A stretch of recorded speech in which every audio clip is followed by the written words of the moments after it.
in Africa, which means we're joined by Georgia Calvin-Smith for African News. Georgia. Thanks very much, Mark. This is, of course, African News. The UN warns that spiralling violence in Central African Republic could hinder the search for one of the world's worst war criminals. This as thousands seek refuge from persecution by militia. Also, we speak to our correspondent in Bamako as the count continues in Mali's parliamentary poll.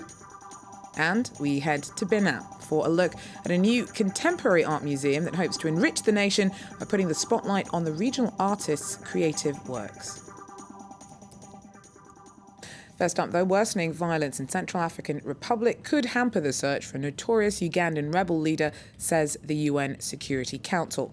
Now, Joseph Kony and his Lord's Resistance armies blamed for atrocities and over 100,000 deaths over a 2-decade-long rampage that's reportedly recently taken them into Central African Republic. President Michel Djotodia says that he's trying to negotiate the LRA's surrender, but some diplomats fear Kony's just stalling and plans on keeping on running. Meanwhile, in Central African Republic itself, violence blamed on former Seleka rebels who put Djotodia in power continues. Human rights groups say that the village of Camp Bongi was decimated earlier this month. Other attacks in the northwestern region of Bosangoa have driven hundreds of thousands to find refuge where they can. A small lot for displaced persons at the heart of Bosangoa. A time and spot for peace and security that the Amisha family was glad to find after walking 50 kilometers and spending several weeks hiding in the bushes after rebels attacked their village. We left the village. Many people got ill. Because of the Seleka, many people hide in the bush and try to get out of the city and come here. New people arrive here every day. The camp keeps growing and the displaced are trying to get organized. 36 people now live around the church, and some have even set up their shop in the street. We have to come out here to set up our things so we can have something to eat. We only want peace and to be able to return home. We're small traders. We're doing it to improve our situation. Getting supplies is risky. Everything comes from outside, and leaving the area is dangerous, as Valerie and her daughters experienced firsthand. This morning, we left for the fields to cut some cassava. On our way back, the Seleka stopped us with a gun. We dropped all the merchandise and fled. The Seleka rebels' grip on the country is still strong. The complete lack of security in and around Bosongao prevents things from getting back to normal. Despite all the danger, there are still people who want to get out. Each time they come running back and we either take them to the hospital or the cemetery. This is what we see every day. What has to be done now is to kick the Seleka rebels out of Bosangoa. People want to live in freedom. The only encouraging sign is the return of a few police forces and an intergovernmental mission in charge of reducing tension. Now, at least 9 people have been killed in clashes between armed civilians and Islamist militants in Libya's eastern city of Benghazi. Rioting and violence between citizens and members of the hardline Ansar al-Sharia first broke out before dawn. The army's special forces later stepped in. 4 of the victims' bodies were reportedly those of soldiers. Prime Minister Ali Zidane arrived in Benghazi in the wake of the violence. Libya's government struggled to rein in the former rebel groups that fought in the revolution that ousted former leader Muammar Gaddafi in 2011. Many transformed into militia that now operate independently of the police or military. Witnesses claim that one person was fatally shot in the neck by police during anti-government protests in Guinea-Conakry. This picture, allegedly of the victim, was sent into France 24's Observer's desk today. That should be popping up on your screens shortly. Violence erupted as part of a day of protests over alleged fraud in September's parliamentary polls. Medics say that at least 17 people were wounded in clashes with police. A general strike was declared for Monday amidst growing tensions between security forces and the opposition. It accuses the government of fraud, intimidation and ballot stuffing in the legislative vote that handed the majority to allies of President Alpha Condé in September. Now, Monday marks the International Day for the Elimination of Violence Against Women. It's a problem that is faced globally, but with the ongoing conflicts in and around Democratic Republic of Congo, there are fears that at least 500,000 women have been raped by fighters on all sides over the last few decades. Alex Turnbull tells us more. Rape as a weapon of war. In the east of the Democratic Republic of Congo, women have, for years, been the prime targets of rebel groups, militias and armed forces. For 15 years now, we've been faced with these issues in eastern DRC. But despite women's cries for help in that region, there has been very little change. But there's little chance Dr. Denis Mukwege will ever throw in the towel. More than 40,000 victims of sexual abuse have been treated at his hospital in Bukavu. Following the recent peace deal between the government and the M23 rebel group, Mukwege says there's hope that the situation might improve. But for him, the only way forward is to bring rapists to justice. Previous agreements all failed to break the cycle of violence. And what happened in eastern DRC shows how amnesties can just make things worse. Julienne Lusenge was forced to flee her home on the border with Uganda after militiamen threatened to kill her. At the head of Congolese NGOs, she says she sees many victims risking their lives to report crimes. She calls for international institutions to back those who speak up. We haven't seen one case, one man sentenced by the International Criminal Court.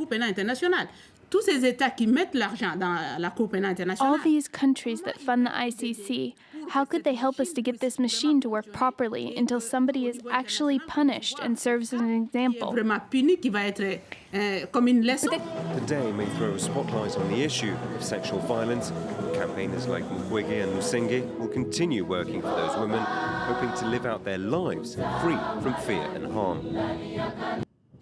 In Mali, the count continues following Sunday's parliamentary vote. Now, it's the last step in restoring democratic rule after a military coup last March led to an Islamist invasion in the north of the country.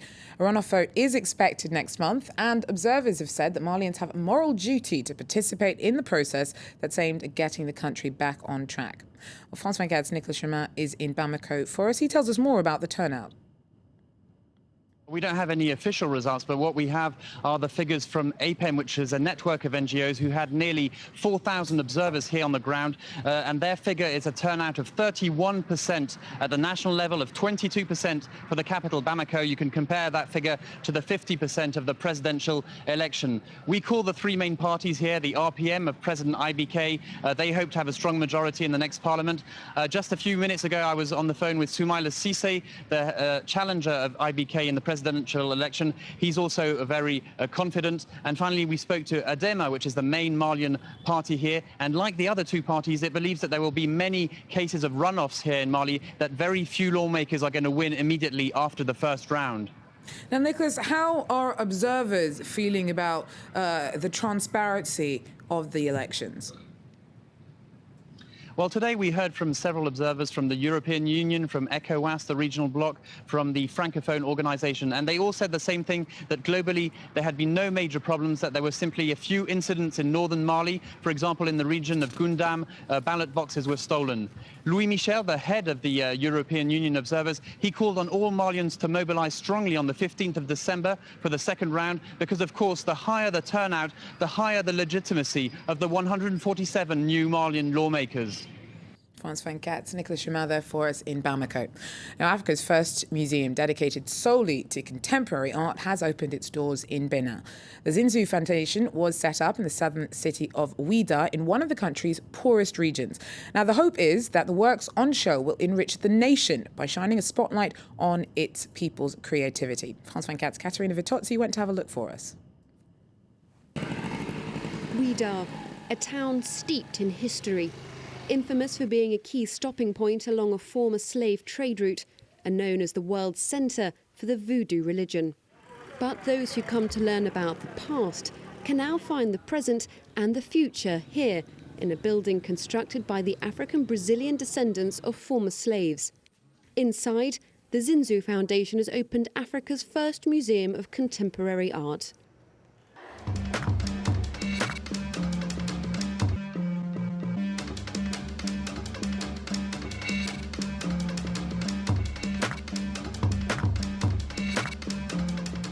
This is a continent that is moving forward.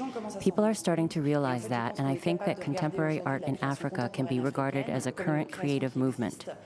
Until now, there's always been a tendency to look at the past.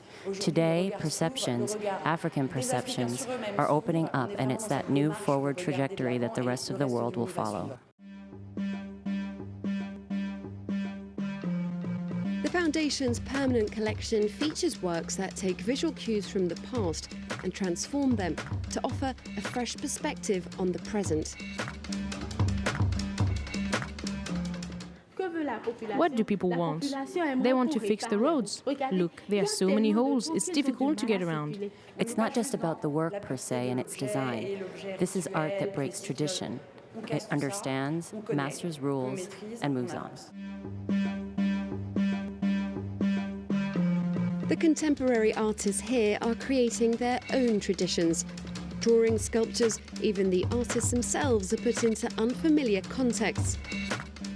The collection is made up of works from 13 African artists, like Romuald Hazume, Sherry Samba, and Frederic Brûlé-Boisbré, known throughout the world, apart from in Africa.